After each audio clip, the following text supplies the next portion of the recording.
WA Labor has repeatedly pointed to population growth to explain away their failures.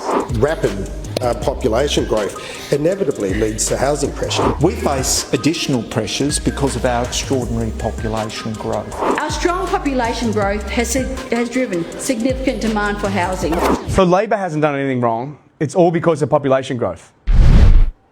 But who caused the population growth? The Premier, Roger Cook, and his WA Labor team. Labor passes the buck when it's its own policy that is causing population growth. Enough is enough. Send them a message they can't ignore.